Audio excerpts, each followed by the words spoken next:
Merhaba arkadaşlar, örgü kanalıma hoş geldiniz. Kız çocuklarımız için kolay motifli tığ işi kısa kollu bir kazak yaptım. Bugün bu kazak anlatımını sizlerle paylaşmak istiyorum. 4 motif ön bölüm için yapıyorum. 4 motif arka bölüm için yapıyorum. Birleştiriyorum. Bu kazak örgüsünü yapıyorum. Bakın prenses kollu yaptık arkadaşlar. Kız çocuklarının seveceği tarzda prenses kollu bir kazak. Uç bölümleri fırfırlı çalıştım. Bakın yaka bölümü de çok güzel oldu. Ben bugün bu kazak anlatımını 1 yaş çocuk ölçüsüne göre yapıyorum. Siz bunu yeni doğan bebek için yapabilirsiniz. 3, 4, 5 yaş her yaş çocuklarınız için yapabilirsiniz. Yetişkinler için de uygun bir model. Bu motif sırasını benim yaptığımdan her motifi bir sıra eksik yaparsanız daha küçük ölçüde olur arkadaşlar. Bu her motifi benim yaptığımdan bir sıra fazla yaparsanız 2-3 yaş arası çocuklarınız için olur. 3-4 yaş arası çocuklar için yapmak istiyorsanız 2 sıra fazla yapabilirsiniz. Bu şekilde motifleri büyütebilirsiniz. Daha büyük çocuklar için, yetişkinler için yapmak istiyorsanız bir kazağına ölçerek motif yerleştirmesi yapabilirsiniz arkadaşlar. O ölçüde olur. Kazak örgüsünde iplik olarak beyaz renkli iplik kullandım. Bir yumak iplik bitti. 100 gramlık bir yumak iplik bitti arkadaşlar. Sarı renkli iplik kullandım. 50 gram iplik yeterli. Yeşil renkli iplik kullandım. Çok az, bakın sadece motiflerde. Bu renk iplik kullandım. Bu kazak örgüsünü siz tercihinize göre her marka iplik ve renkleri kullanabilirsiniz. Kısa kollu olduğu için yazın kullanılacak arkadaşlar. Koton iplikler kullanırsanız, pamuklu koton iplikler kullanırsanız çok daha güzel olur. Tığ olarak 5 numara 3 milimetre tığ kullandım. Elim çok sıkı değil, bu tığı kullandım. Yumuşak bir örgü elde ettim. Sizin eliniz sıkıysa 3,5-4 milimetre tığlarla yaparsanız çok daha güzel olur. Başlamadan yaptığımız kazağın ölçüsünü ölçüyorum arkadaşlar. Bakın genişliğini ölçüyorum. 26 santimetre. 1 yaş çocuk için yaptım, bu ölçüde oldu arkadaşlar. Sizin bebeğiniz kilolu bir bebekse 6-12 aylık bebek için olur. İplik tığı hazırlayalım. Hep birlikte bu güzel kazak örgüsüne başlayalım. Örgü kanalıma abone değilseniz abone olmayı ve izlediğiniz videolarıma beğeni ve yorumlarınızı yapmayı unutmayın lütfen arkadaşlar. Hepinize kolay gelsin. İyi çalışmalar. Sihirli halkayı bilmeyen arkadaşlar için gösteriyorum. Bakın şu şekilde ipliği tutuyorum. Parmağımın üzerine doladım. Parmağımın üzerinde olan bu halka oldu, bakın. Buna tığ takıyorum. İplik aldım, çektim. Bu halkayı parmağımdan çıkarıyorum. Zincir yaptım, sağlamlaştırdım. 2 zincir yapıyorum. Tığ üzerine iplik alıyorum. Sihirli halka içine 16 trabzan yapıyorum.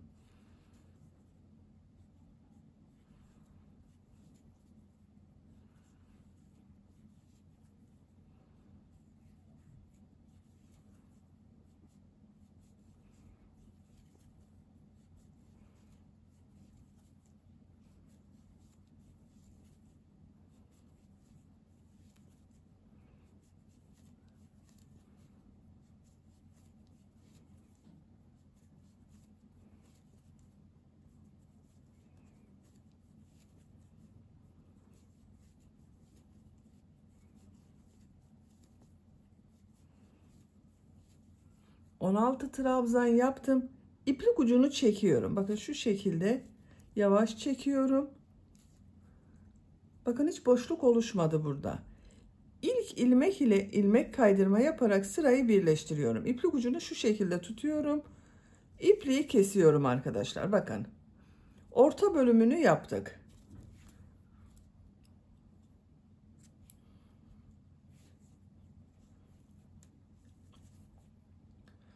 Sarı renkli iplik ile devam ediyorum. Herhangi bir ilmekten başlayabilirsiniz. Bakın şu ilmekten başlıyorum. İlmek yapıyorum.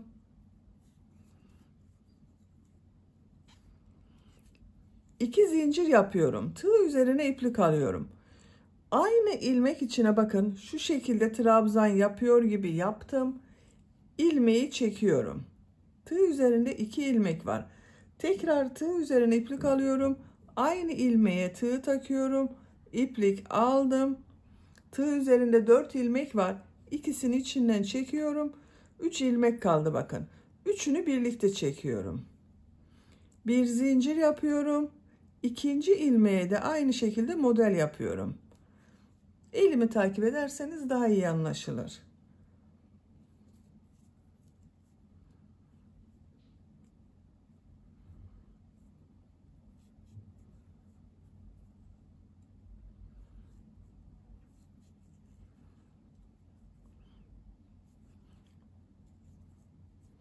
Bir zincir yapıyorum arada.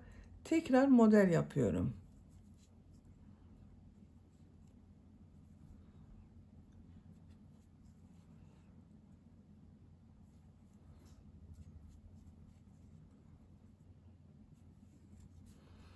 Bir zincir yapıyorum. Model yapıyorum yine.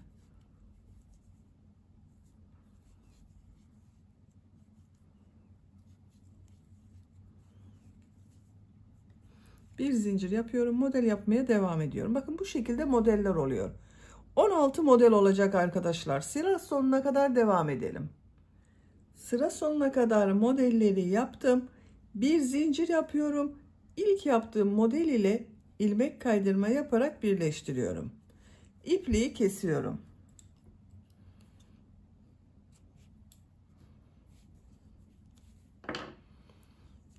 Bakın sayıyorum. 2, 4, 6, 8, 10, 12, 14, 16 model oldu. Şimdi yeşil renkli iplik ile 3. sıraya devam ediyorum.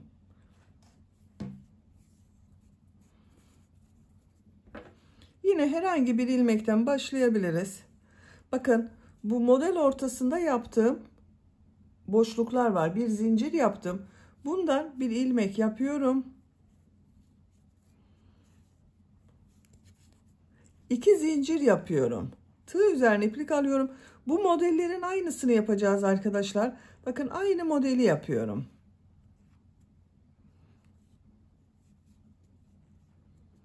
Bu ilk başta yaptığım 2 zincirde bir trabzan oluyor. 3 trabzanlı modelleri yapıyoruz. Birlikte yapıyorum bakın. 2 zincir yapıyorum. Bu sırada arada 2 zincir yapıyoruz. 2 model ortasına yine model yapıyorum.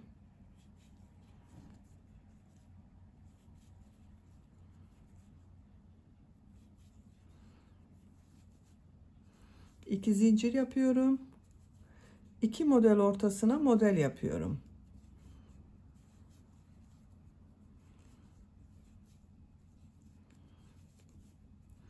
İki zincir yapıyorum. 2 model ortasına model yapıyorum. İplik ucunu da içinde tutuyorum bakın, kaybediyoruz.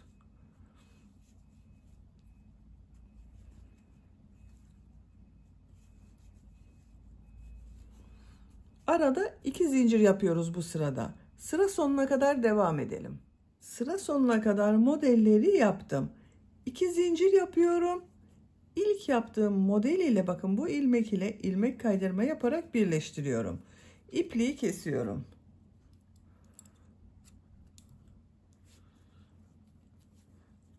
Üçüncü sırayı bitirdik. Bakın ilk sırada trabzan yaptım. İkinci ve üçüncü sırada modeller yaptım. İkinci sırada arada bir zincir yaptım. Üçüncü sırada arada 2 zincir yaptım.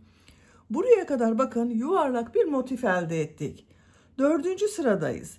Dördüncü sıradan itibaren artık bu yuvarlak motifi kare motif, 4 köşesi olan bir motif yapacağız.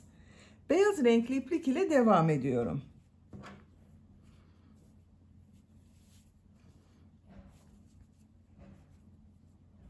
Herhangi bir model ortasından şu şekilde bir ilmek yapıyorum.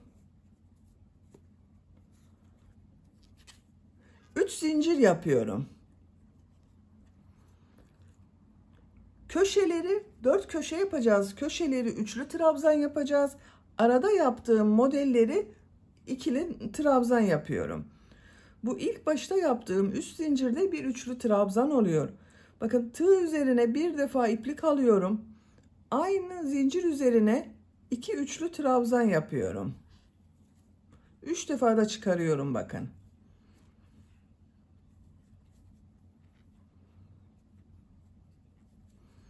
2 üçlü trabzan yaptım. 3 zincirle birlikte 3 trabzan oldu. Tığ üzerine iplik alıyorum. Bu iki model ortasına 3 trabzan yapıyorum. 2 defa da çıkardığım trabzan yapıyorum. 1 2 3. Sadece bu köşelerde üçlü trabzan yapıyoruz. Diğerleri modelleri ikili trabzan yapıyorum. Tığ üzerine iplik alıyorum. Model ortasına 3 ikili trabzan yapıyorum.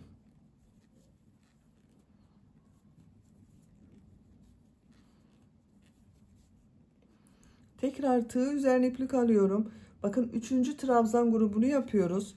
3 trabzan yapıyorum.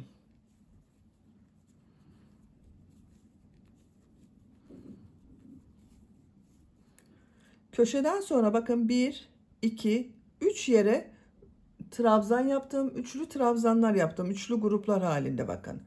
Tekrar tığ üzerine bakın bir defa iplik alıyorum. Bu model arasına üçlü trabzan yapıyorum. 3 üçlü trabzan yapıyorum. 2 zincir yapıyorum. 3 üçlü trabzan yapıyorum.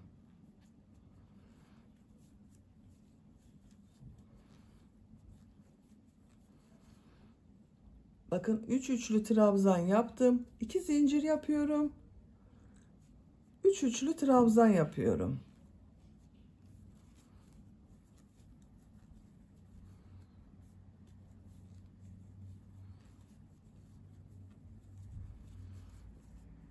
Bir, iki, üç. 2 zincir yaptım. 1, 2, 3. Üçlü trabzan yaptım.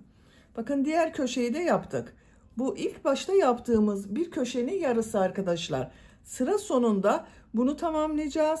3 üçlü trabzan, 2 zincir, 3 üçlü trabzan görüntüsü olacak. Tığ üzerine iplik alıyorum. Bu model ortasına 3 trabzan yapıyorum.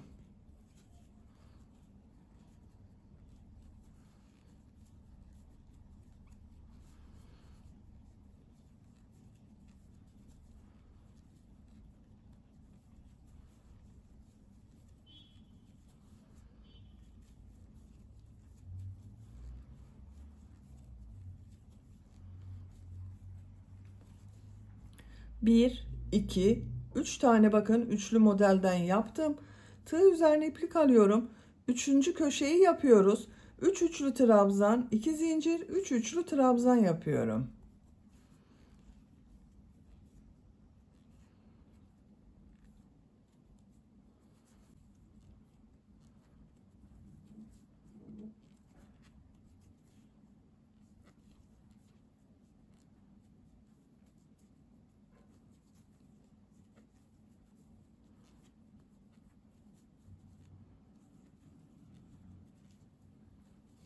Bakın buraya da 3 üçlü trabzan, 2 zincir, 3 üçlü trabzan yaptım. Üçlü trabzan yapıyorum grup halinde, bakın normal trabzan yapıyorum bunları.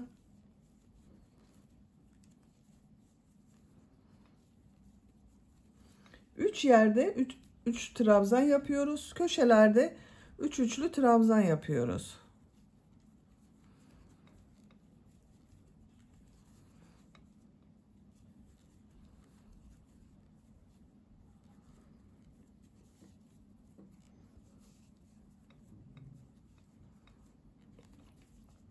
Bir, iki, üç grup yaptım. Tığ üzerine iplik alıyorum. Dördüncü köşeyi yapıyoruz arkadaşlar.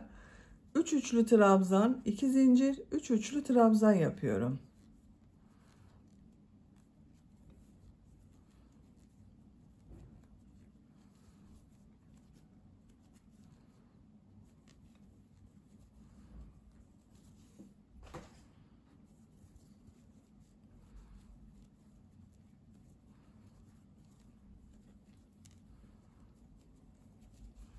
Bakın bu köşeyi de yaptım. Bu 3 yere 3 tane trabzan yapıyorum.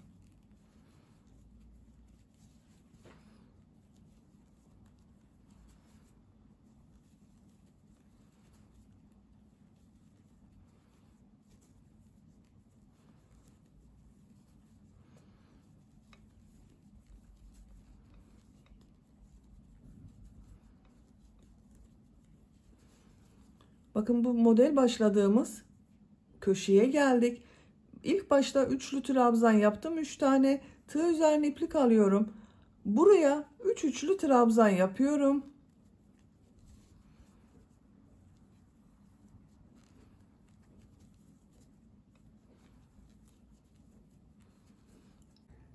Tığ üzerine iplik alıyorum. Sıra başında yaptığım 3 zincirin bakın 3. zincire tığ takıyorum. İplik aldım. Hepsini içinden bir defa da çekiyorum. Son köşeyi yaptık. Beyaz renkli ipliği kesiyorum.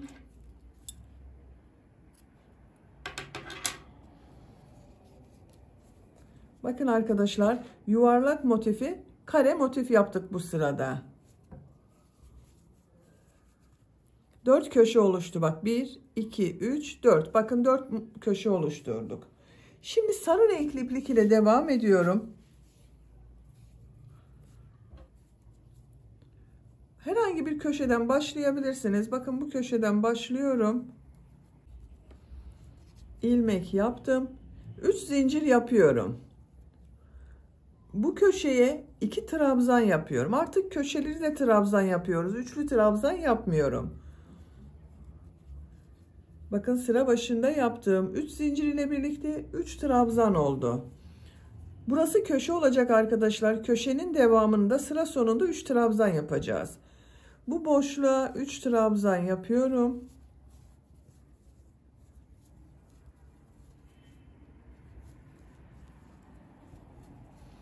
Boşluklara 3 trabzan yapıyoruz.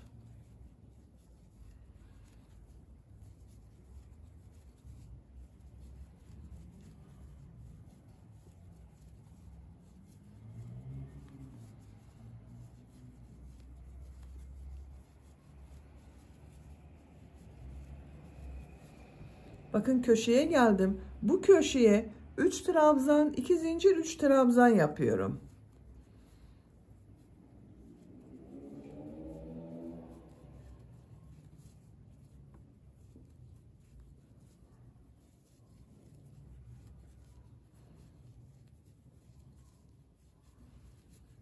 Üç trabzan, 2 zincir, 3 trabzan yaptım. Bakın köşeden sonra 1, 2, 3, 4 yerde 3 trabzan yaptık. Boşluklara yine 3 trabzan yapıyoruz.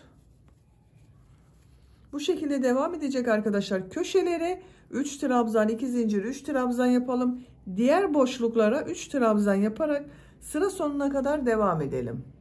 Sıra sonuna kadar tamamladım. Köşelerde 3 trabzan, 2 zincir, 3 trabzan yaptım. Son köşedeyim arkadaşlar. Bakın sıra başında 3 trabzan yaptık. Buraya 3 trabzan yapıyorum.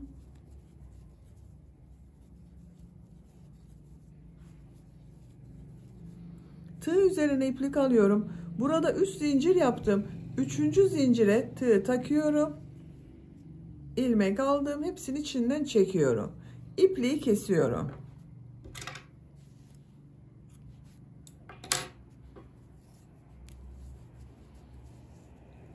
Bakın bu şekilde oldu. Beyaz renkli iplik ile devam ediyorum tekrar. Herhangi bir köşeden başlayabilirsiniz. İlmek yapıyorum. 3 zincir yapıyorum. Trabzan yapıyorum. Bakın 2 trabzan yaptım. 3 zincir ile birlikte 3 trabzan oldu. 3 trabzan yapıyorum.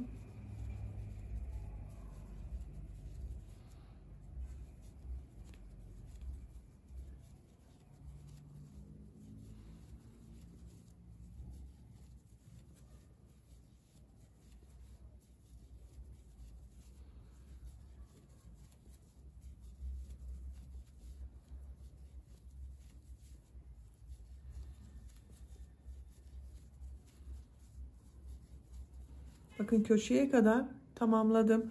Bu köşeye 3 trabzan, 2 zincir, 3 trabzan yapıyoruz.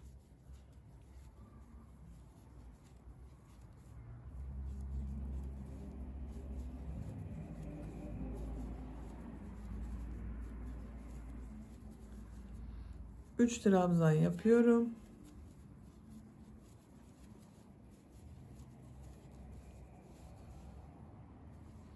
Sıra sonuna kadar devam edelim.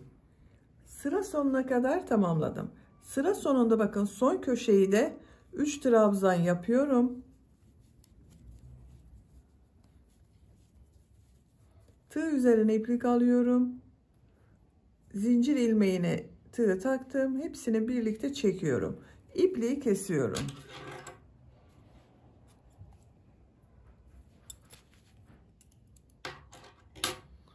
Bakın motif örgüsünün birini bitirdim. Bu şekilde oldu arkadaşlar.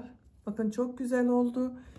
Aynı motiften bir tane daha hazırlayalım. Ben hazırladım. Bakın diğer motif örgüsünde hazırladım.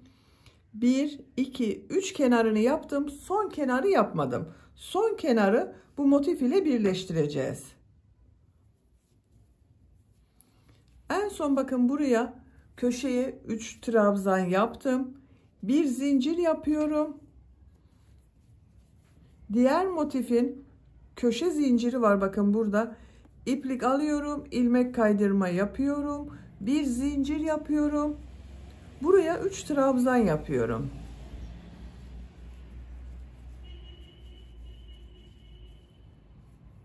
Diğer motif ile bakın şu boşluğa tığ takıyorum. İlmek kaydırma yapıyorum. Tığ üzerine iplik alıyorum. 3 trabzan yapıyorum.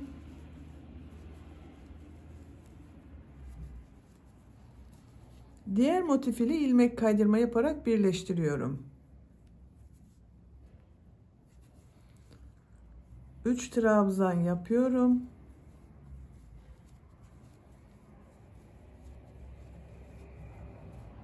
Diğer motif ile ilmek kaydırma yapıyorum. 3 trabzan yapıyorum.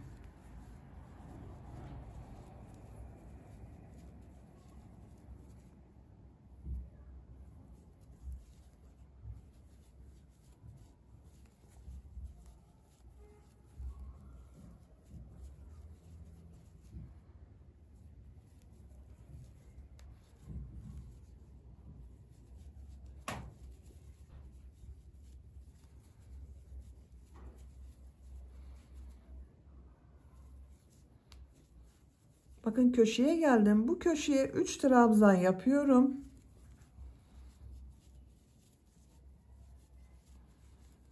Bir zincir yapıyorum. Diğer köşe ile bakın şu şekilde ilmek kaydırma yapıyorum. Bir zincir yapıyorum. Sıra başında yaptığım 3 zincirin şu ilmeğe tığ takıyorum. İlmek kaydırma yapıyorum. İpliği kesiyorum. Bakın arkadaşlar, iki motifi birleştirdik. Görüntü bu şekilde oldu. Üçüncü motifi de hazırladım. Bakın yine aynı şekilde bir kenarı yapmadım. Bu kenarı da burası ile birleştireceğiz. Bakın köşeye 3 trabzan yaptım. Bir zincir yapıyorum. Şu şekilde tutuyorum. Bakın şu köşeye tığ takıyorum. İlmek aldım, çıkardım. Bir zincir yapıyorum. Köşeye 3 trabzan yapıyorum.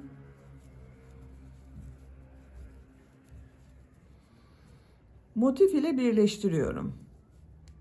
Bakın şöyle düzgün gelmesine dikkat edelim arkadaşlar. Şu şekilde birleştiriyoruz. 3 trabzan yapıyorum.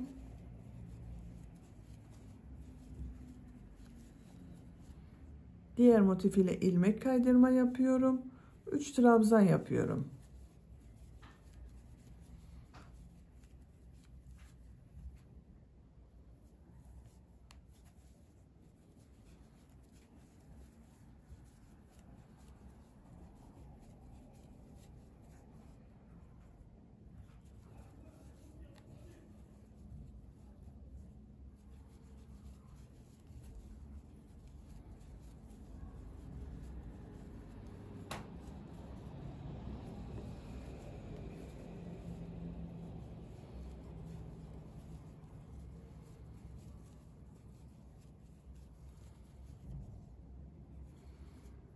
Bakın köşeye geldim yine. Buraya 3 trabzan yapıyorum. Bir zincir yapıyorum. Bakın bu iki köşeyi birleştirdiğim bir ilmek var. Şu ilmek ile birleştireceğiz.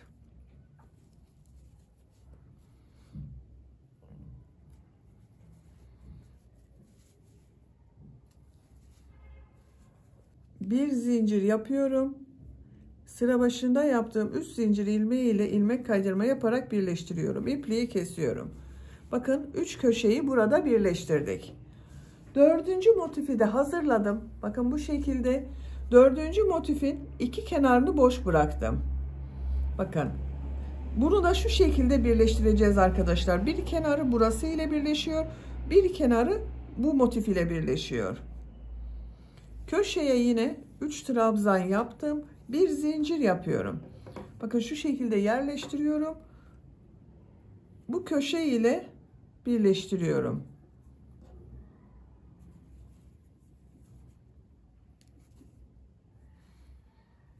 Buraya 3 trabzan yapıyorum.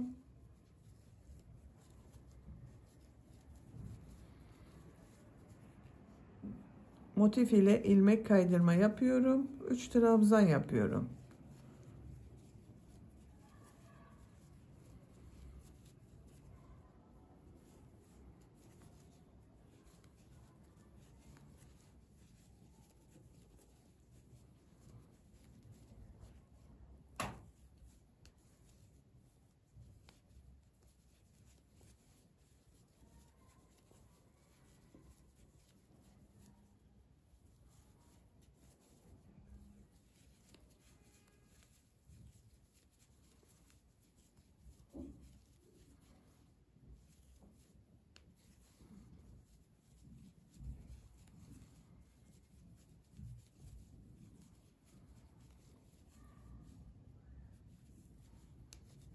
Bakın köşeyi yapıyorum. Köşeye 3 trabzan yapıyorum. Bir zincir yapıyorum. Burada 3 köşeyi birleştirdiğim bir ilmek oluştu. Bakın burada. Bu ilmek ile birleştiriyorum. Bir zincir yapıyorum. Köşeye 3 trabzan yapıyorum.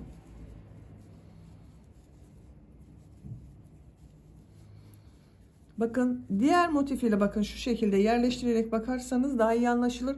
Burası ile birleştireceğiz. Şuraya tığ takıyorum. İlmek kaydırma yapıyorum. 3 trabzan yapıyorum.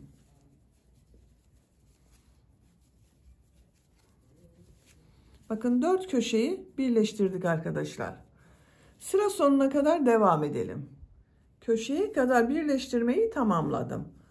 Bu köşeye 3 trabzan yapıyorum.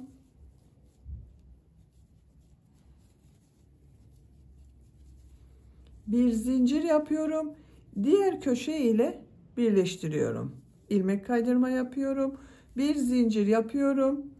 Sıra başında yaptığım 3 zincir ilmeği ile ilmek kaydırma yapıyorum. İpliği kesiyorum.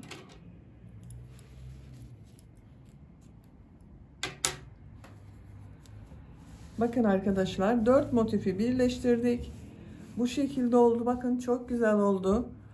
Şimdi bunun çevresinden bir sıra bu 3 trabzan yaptığımız gibi yapıyoruz.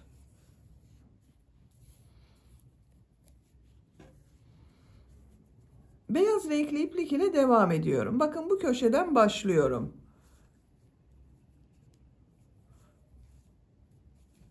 İlmek yaptım, sağlamlaştırdım. 2 zincir yapıyorum. Buraya 2 trabzan yapıyorum. Bu sıra başında yaptığım 2 zincir ile birlikte 3 trabzan oldu. Buraya 3 trabzan yapıyorum. Motif yaptığımız gibi yapıyoruz, yine üçlü trabzanlar yapıyoruz.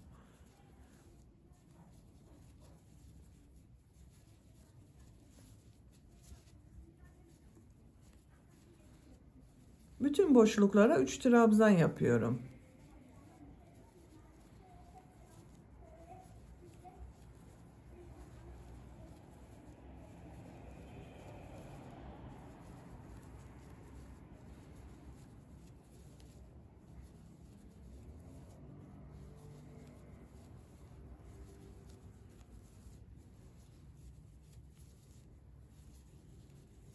Bakın bu köşelere geldim arkadaşlar. İki köşeyi birleştirdiğim yer. Buraya 3 trabzan yapıyorum. Buraya 3 trabzan yapıyorum. Bakın köşelere 3 trabzan yaptım. Diğerlerine devam ediyorum. Köşeye kadar devam edelim. Köşeye kadar tamamladım. Buraya 3 trabzan, 2 zincir, 3 trabzan yapıyorum.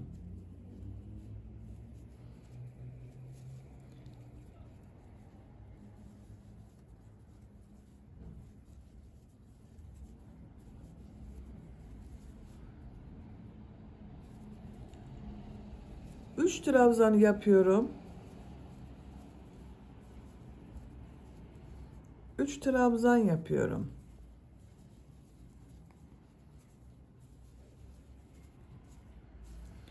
Köşelerde 3 trabzan, 2 zincir, 3 trabzan yapalım. Diğer boşluklara 3 trabzan yaparak sıra sonuna kadar devam edelim. Sıra sonuna kadar tamamladım. Buraya 3 trabzan yapıyorum.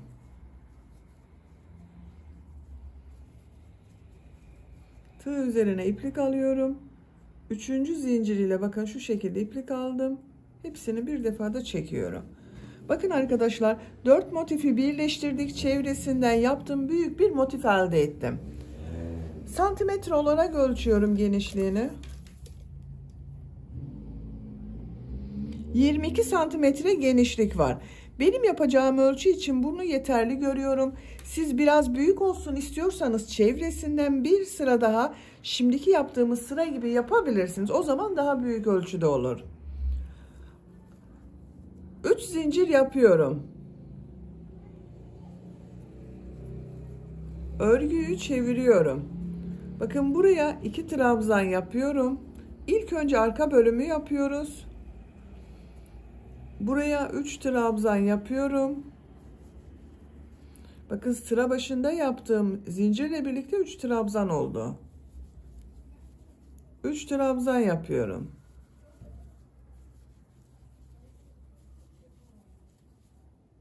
Sıra sonuna kadar devam edelim. Sıra sonuna kadar tamamladım. Buraya 3 trabzan yapıyorum.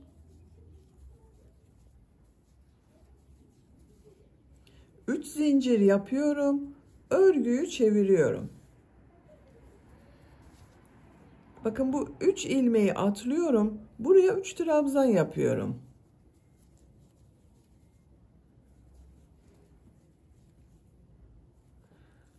Üç trabzan yapıyorum.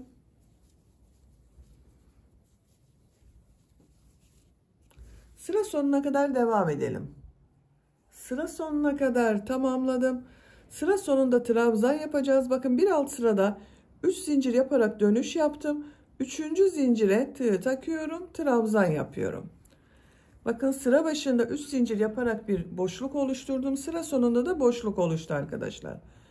3 zincir yapıyorum. Örgüyü çeviriyorum. Buraya 2 trabzan yapıyorum. 3 trabzan yapıyorum. 3 trabzan yapıyorum.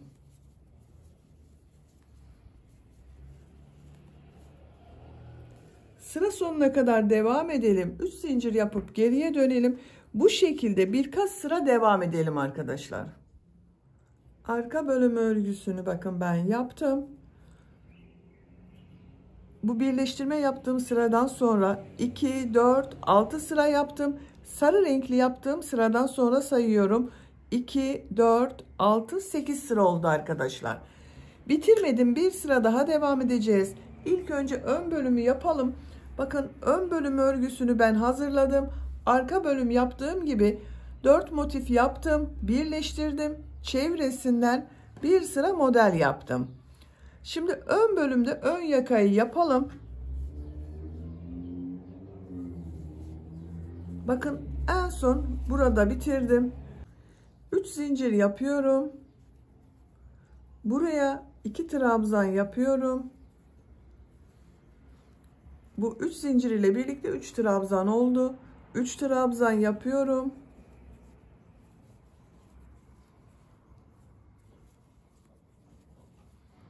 3 trabzan yapıyorum.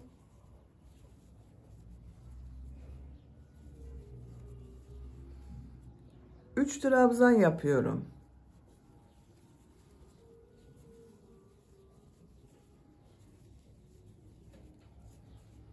Bakın bu şekilde oldu arkadaşlar. Diğer tarafta aynı böyle yapacağız. Bu arada boşluk kalacak. Yaka boşluğu olacak arkadaşlar. Bakın 3 zincir yapıyorum. Örgüyü çeviriyorum. Bu 3 ilmeği atlıyorum. Buraya 3 trabzan yapıyorum.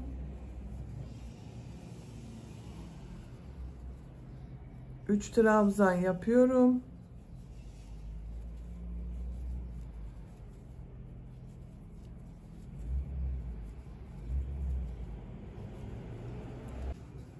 Bakın sıra sonunda tığ üzerine iplik alıyorum.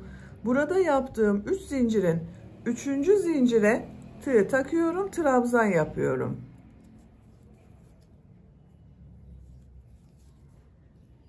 Üç zincir yapıyorum, örgüyü çeviriyorum. Buraya 2 trabzan yapıyorum. 3 trabzan yapıyorum.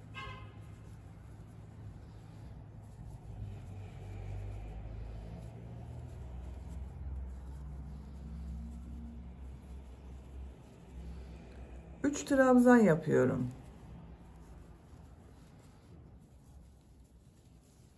3 zincir yapıyorum, örgüyü çeviriyorum. Bakın bu 3 ilmeği atlıyorum, buraya 3 trabzan yapıyorum.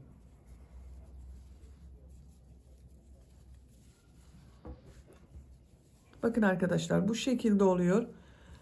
Arka bölümden bir sıra fazla yapacağız. Bakın burayı siz kaç sıra yaptıysanız, ben 6 sıra yaptım bu birleştirme yaptığım sıradan sonra. Bunu 7 sıra olarak tamamlayalım. Yaka örgüsünü 7 sıra tamamladım. 1, 2, 3, 4, 5, 6, 7. Bakın sarı renkli iplikten sonra 1, 2, 3, 4, 5, 6, 7, 8, 9. Bunda bakın 8 sıra yaptım arka bölümde. Burayı 9 sıra yaptım arkadaşlar. Arka bölümden bir sıra fazla yaptım. İpliği kesiyorum.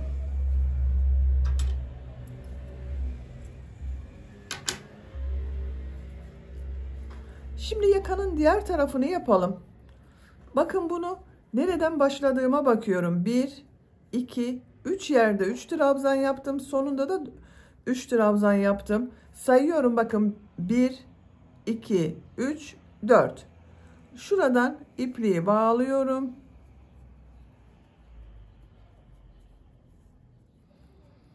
Bu boşluktan bir ilmek yapıyorum. 3 zincir yapıyorum. Buraya 2 trabzan yapıyorum.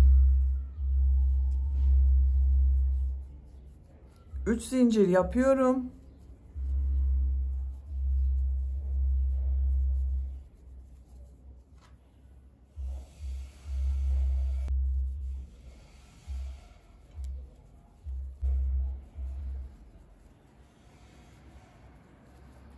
Bakın diğer yaka örgüsünün aynı oldu arkadaşlar. 1, 2, 3, 4 yerde 3 trabzan yaptım. 1, 2, 3, 4. 3 zincir yapıyorum. Örgüyü çeviriyorum. 3 trabzan yapıyorum.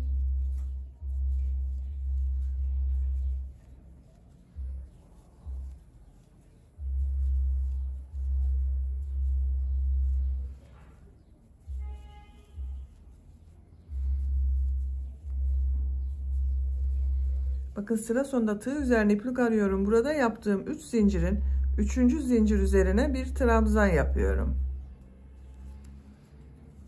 3 zincir yapıyorum. Örgüyü çeviriyorum. 2 trabzan yapıyorum. Bu yakayı kaç sıra yaptıysanız bunu da aynı şekilde tamamlayalım. Ben 7 sıra yaptım. Bu yaka örgüsünde tamamlayalım. Diğer tarafı da tamamladım. İpliği kesiyorum.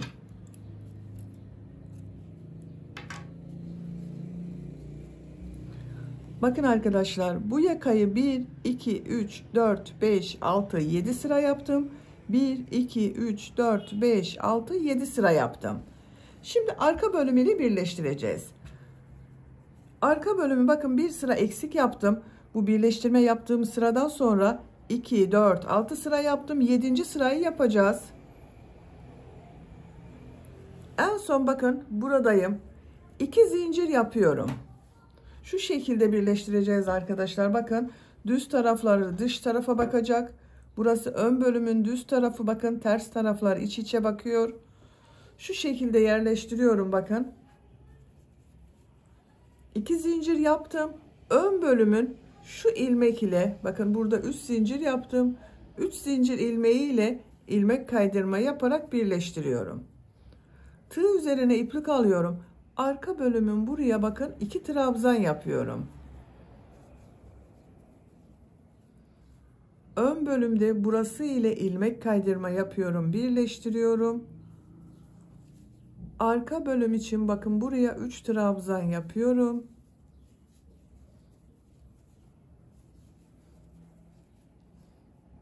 İlmek kaydırma yapıyorum.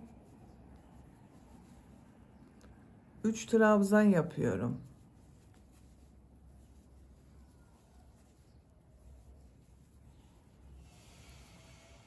İlmek kaydırma yapıyorum.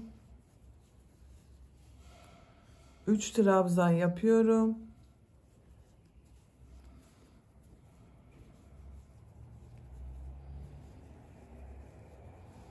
Bakın en son bu ilmek ile ilmek kaydırma yapıyorum.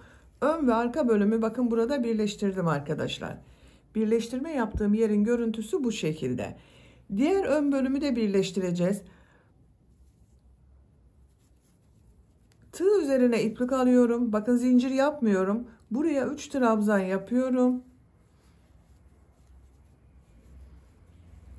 3 trabzan yapıyorum.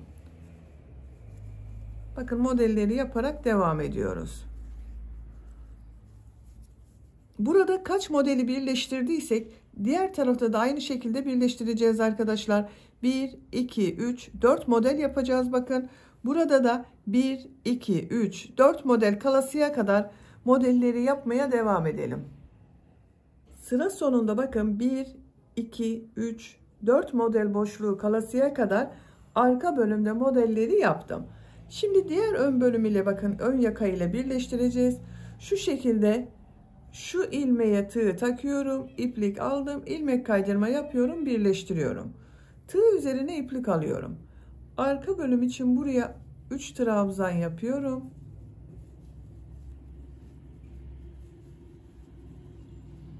Ön bölümün bakın bu boşluk ile ilmek kaydırma yapıyorum. 3 trabzan yapıyorum.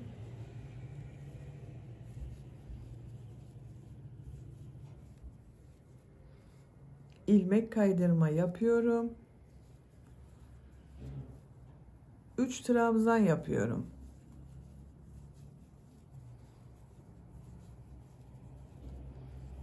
İlmek kaydırma yapıyorum. 3 trabzan yapıyorum.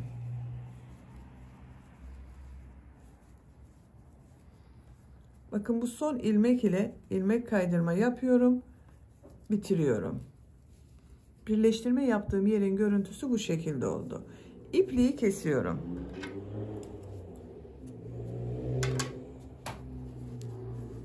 Bakın arkadaşlar, yaka bölümü bu şekilde oldu. Şimdi yaka çevresinde bir sıra sık iğne yapalım. Şu ilmekten ilmek yapıyorum. Sık iğne yapıyorum. İplik ucunda içinde kaybediyorum bakın.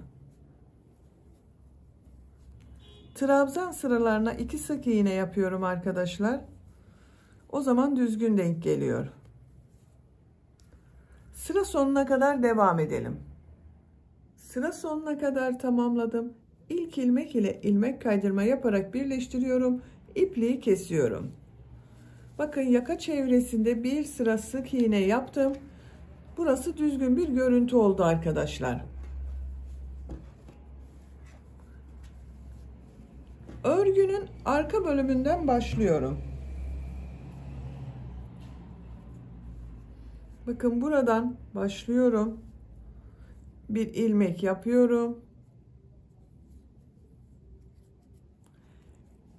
3 zincir yapıyorum. Buraya 2 trabzan yapıyorum. 3 zincir ile birlikte 3 trabzan oldu. 3 trabzan yapıyorum.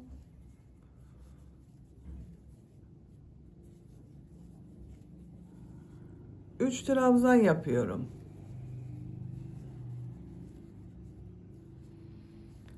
Sıra sonuna kadar devam edelim. Buraya kadar bakın tamamladım. Bu köşeye 3 trabzan, 2 zincir, 3 trabzan yapıyorum.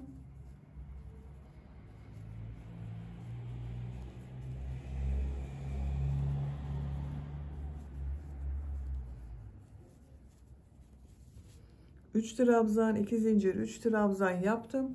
Buraya 3 trabzan yapıyorum. 3 trabzan yapıyorum.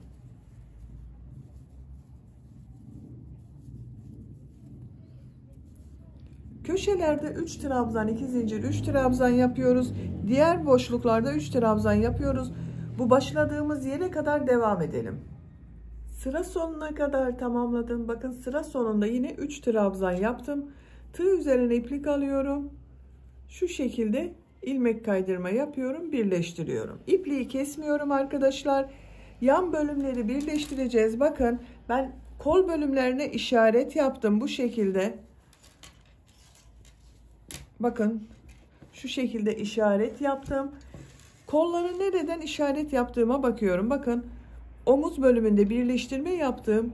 Şu trabzanlar var. Üçlü grup yaptım. Buradan sayıyorum. 1, 2, 3, 4, 5, 6, 7, 8, 9, 10, 11, 12, 13, 14, 15, 16, 17.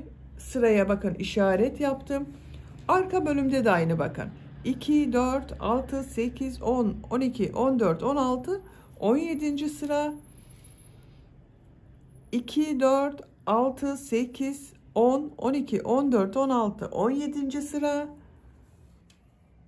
2, 4, 6, 8, 10, 12, 14, 16, 17. sıra. Bu şekilde işaretler yaptım. Santimetre olarak ölçüyorum. Siz daha yüksek de yapabilirsiniz. Daha dar kol da yapabilirsiniz. 12 santimetre arkadaşlar. Kol yüksekliği ben ayarladım. Şimdi yan bölümleri birleştireceğiz.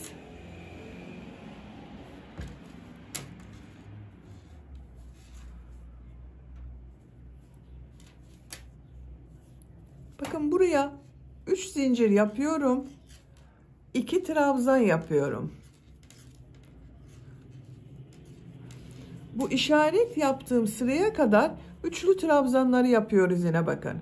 3 trabzan yapıyorum.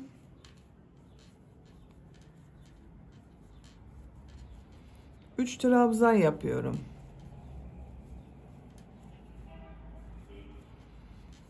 İşaret yaptığım sıraya kadar devam edelim. İşaret yaptığım yere kadar bakın tamamladım. Bu işaret yaptığım sıraya 3 trabzan yapıyorum.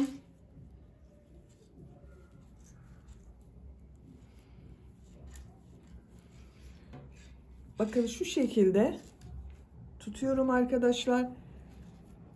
Tığ üzerine iplik alıyorum. Burada yaptığım bakın işaret yaptığım sıraya da 3 trabzan yapıyorum.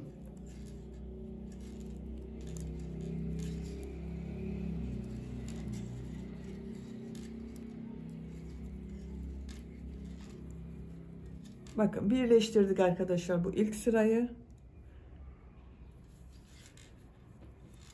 Burada yaptığım boşluk ile ilmek kaydırma yapıyorum. Buraya 3 trabzan yapıyorum.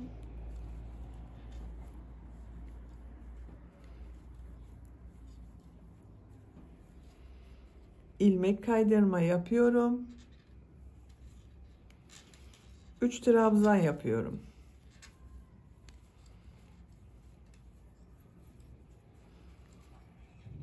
İlmek kaydırma yapıyorum. Bakın birleştirme yaptığım yerin görüntüsü bu şekilde. 3 trabzan yapıyorum.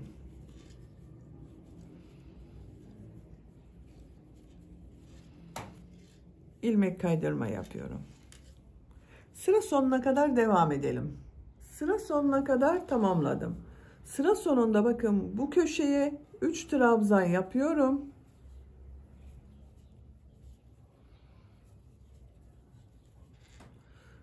Burada yaptığım 3 zincirin bakın 3. zincire ilmek kaydırma yapıyorum. Bakın birleştirdim. İpliği kesiyorum.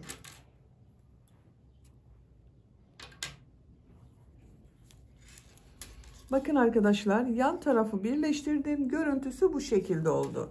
Şimdi diğer tarafı da birleştirelim. Yine aynı şekilde yapıyoruz. Bakın şu şekilde şu köşeden başlıyorum. Buradan ilmek yapıyorum. 3 zincir yapıyorum. 2 trabzan yapıyorum. 3 trabzan yapıyorum. 3 trabzan yapıyorum. Bu işaret yaptığım yere kadar devam edelim. Diğer taraf ile birleştirerek sıra sonuna kadar tamamlayalım. Bakın diğer tarafı da birleştirdim. Bu şekilde oldu.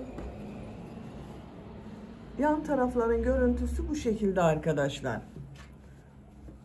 Şimdi kol örgüsünü yapalım. Kol altından başlıyorum. Beyaz renkli iplik ile. Şuradan ipliği bağlıyorum.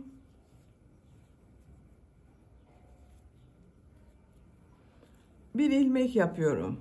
Bakın birleştirme yaptığım ilmekten bir ilmek yaptım. Tığ üzerine iplik alıyorum. Şu boşluğa 3 trabzan yapıyorum.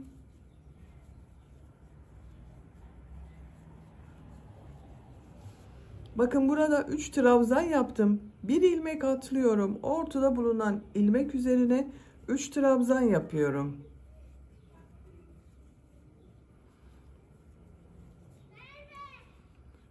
Buraya 3 trabzan yapıyorum.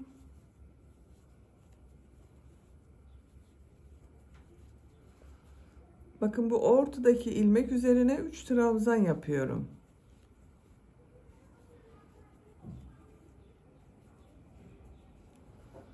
Üç trabzan yapıyorum.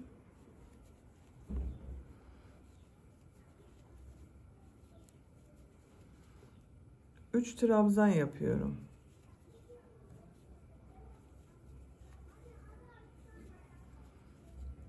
Bakın boşluklara 3 trabzan yapıyoruz. Bu 3 trabzan yaptım. Ortadaki ilmek üzerine 3 trabzan yapıyoruz. Sıra sonuna kadar devam edelim. Sıra sonuna kadar tamamladım. Buraya da 3 trabzan yaptım.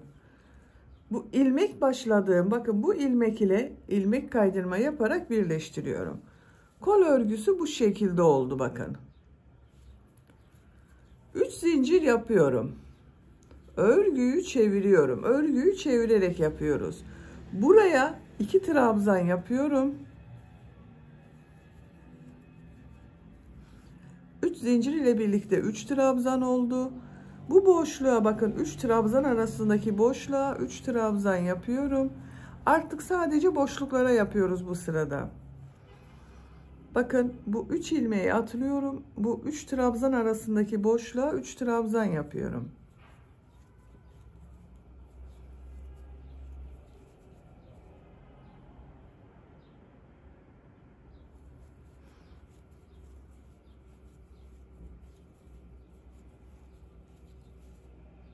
Sıra sonuna kadar devam edelim. Sıra sonuna kadar tamamladım. Sıra başında bakın 3 zincir yaptım. Bunun 3. zincire tığ takıyorum. İlmek kaydırma yapıyorum. Birleştiriyorum. 3 zincir yapıyorum. Örgüyü çeviriyorum. Arkadaşlar kol örgüsünde örgüyü çevirerek örüyoruz. Çevirmeden örerseniz bu birleştirme yaptığınız yerin görüntüsü kayma oluşuyor. Onu önlemek için bakın her sırada örgüyü çevirerek örüyoruz. Buraya 2 trabzan yapıyorum. Bu boşluklara yine 3 trabzan yapıyorum.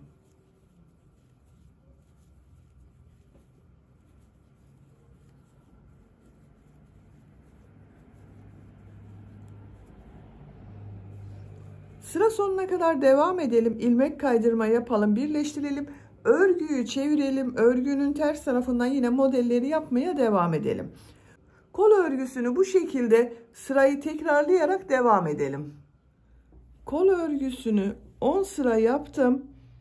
1, 2, 3, 4, 5, 6, 7, 8, 9, 10. Bakın diğer kol örgüsünde ben hazırladım arkadaşlar. 10 sıra yaptım. Sonra bakın bu şekilde sarı renkli iplik ile uç bölümünü yaptım. Bu kolda da aynı yapacağız. Bakın prenses kol hazırladık.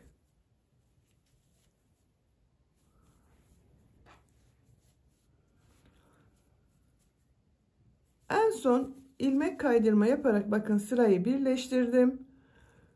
2 zincir yapıyorum. Örgüyü çeviriyorum. Bu sırada bu trabzan yapacağız. Bu model üzerlerine birer trabzan yapacağız. Kol ucunu daraltacağız arkadaşlar. Bakın kol ucu çok geniş. Kol ucunu daraltacağız. Tığ üzerine iplik alıyorum. Bakın bu bir ilmeği atlıyorum. Ortada bulunan ilmek üzerine trabzan yapıyorum. Tığ üzerine iplik alıyorum. Bakın burada bulunan 3 trabzan yaptım. Ortadaki trabzan üzerine trabzan yapıyorum. Trabzan yapıyorum. Bakın 1, 2, 3 model üzerine birer trabzan yaptım. Şuraya bakın boşluğa bir trabzan yapıyorum. Yine 3 model üzerine trabzan yapıyorum birer tane.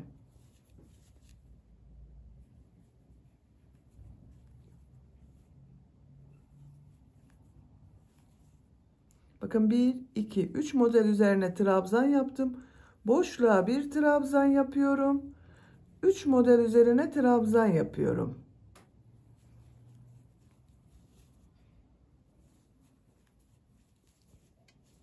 Boşluğa bir trabzan yapıyorum. Bakın bu şekilde oluyor. Sıra sonuna kadar devam edelim. Sıra sonuna kadar tamamladım. Bakın boşluğa da trabzan yaptım. Bu ilk yaptığım ilmek ile ilmek kaydırma yaparak birleştiriyorum. İpliği kesiyorum. Kaç trabzan olduğunu sayıyorum. 2, 4, 6, 8, 10, 12, 14, 16, 18, 20, 22, 24, 26, 28, 30, 32, 34, 36, 38, 40 trabzan yaptım arkadaşlar. Bakın kol ucu bu şekilde oldu. Şimdi sarı renkli iplik ile sık iğne sırası yapıyorum. Şu ilmekten ilmek yapıyorum.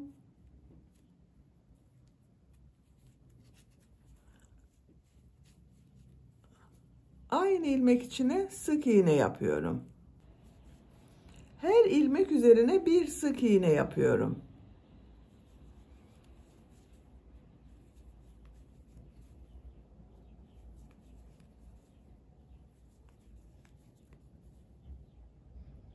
Sıra sonuna kadar devam edelim. Sıra sonuna kadar tamamladım. İlk ilmek ile ilmek kaydırma yaparak birleştiriyorum. Bakın bir sıra sık iğne yaptım. Bir zincir yapıyorum. İlk ilmek üzerine sık iğne yapıyorum. Diğer ilmeklere sık iğne yaparak devam ediyorum.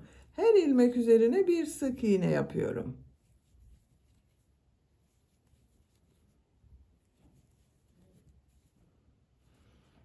Bakın diğer kol ucunu ben 4 sıra sık iğne yaptım. 1, 2, 3, 4.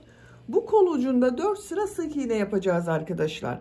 Sıra sonuna kadar devam edelim. İlmek kaydırma yapalım, birleştirelim. 4 sıra sık iğne yaparak tamamlayalım.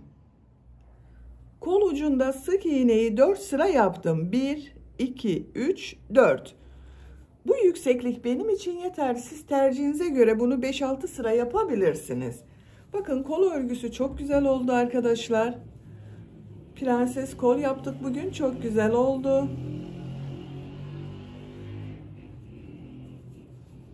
Şimdi bu uç bölümde fırfır bölümü yapacağız. Sarı renkli iplik ile yapıyorum. Bakın bu birleştirme yaptığım ilmeğe ipliği bağlıyorum. Buradan bir ilmek yapıyorum. 3 zincir yapıyorum.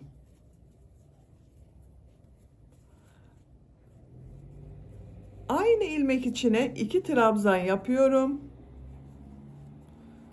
2 zincir yapıyorum. 3 trabzan daha yapıyorum. 3 trabzan, 2 zincir, 3 trabzan yapıyoruz. Sıra başında yaptığım 3 zincirde 1 trabzan oldu. Tığ üzerine iplik alıyorum.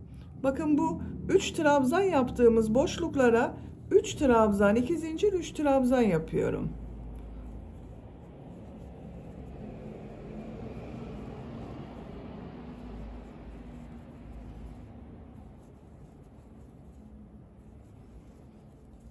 Üç trabzan, 2 zincir, 3 trabzan yaptım.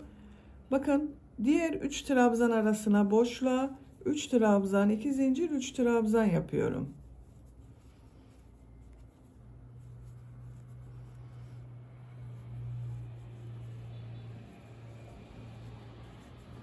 Bakın bu şekilde modeller yapıyoruz arkadaşlar. Sıra sonuna kadar devam edelim.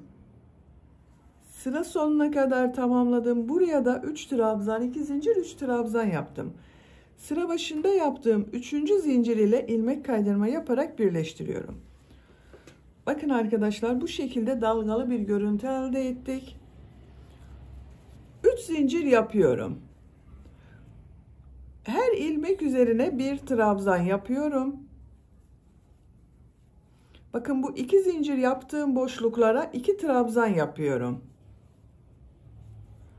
Buraya 2 trabzan yaptım. Diğer ilmeklere trabzan yapıyorum.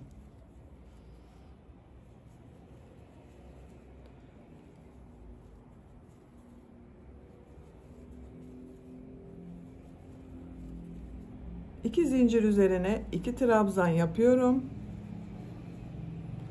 Diğer ilmeklere bir trabzan yapıyorum.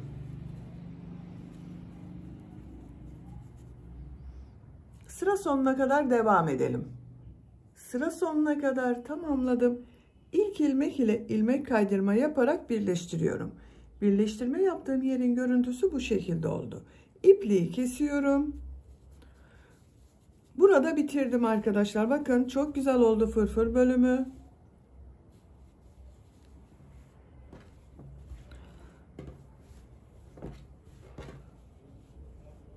Yaka örgüsünü yapalım. Yine sarı renkli iplik ile yapıyorum.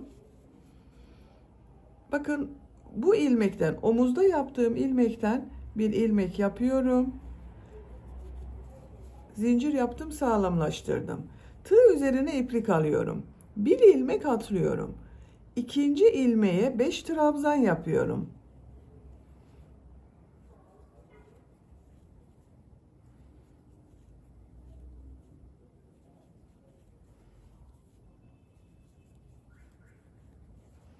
Aynı ilmek içine 5 trabzan yaptım. 2 ilmek atlıyorum. Bakın şu 2 ilmeği atlıyorum. Bir sık iğne yapıyorum. Tığ üzerine iplik alıyorum. Bir ilmek atlıyorum. 5 trabzan yapıyorum.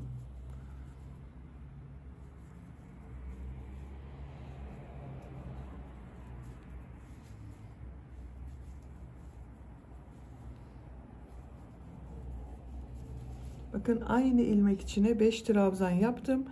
2 ilmek atlıyorum. Sık iğne yapıyorum. Tığ üzerine iplik alıyorum. Bir ilmek atlıyorum. 5 trabzan yapıyorum.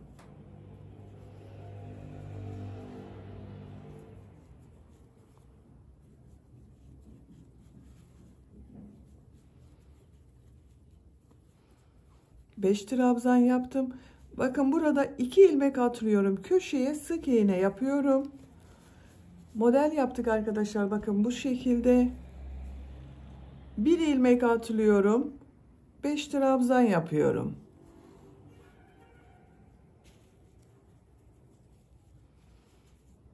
Sıra sonuna kadar devam edelim.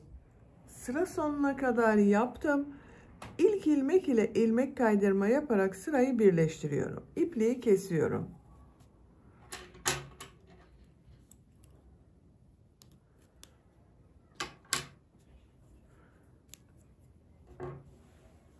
Bakın arkadaşlar bitirdik. Çok güzel oldu. Bakın kolları da çok güzel oldu.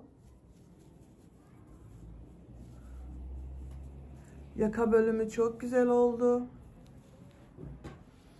Uç bölümlerine bakın, çok güzel oldu. Bitmiş olarak ölçülerini söylüyorum. Kol altının buradan gövde genişliğini ölçüyorum. 26 santimetre. Yüksekliğini ölçüyorum. 31 santimetre. Kol yüksekliğini ölçüyorum.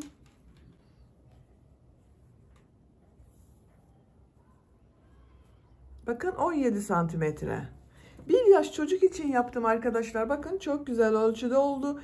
Çocuğunuz kilolu bir bebekse 6 aylık bebeği olur arkadaşlar. Normal standart bir bebek ölçüsünde ise 1-2 yaş arası çocuklarınız için olur. Beni dinlediğiniz ve izlediğiniz için hepinize çok teşekkür ederim. Sizlerle yeni örgülerde görüşmek dileğiyle. Hoşça kalın, sevgiyle kalın.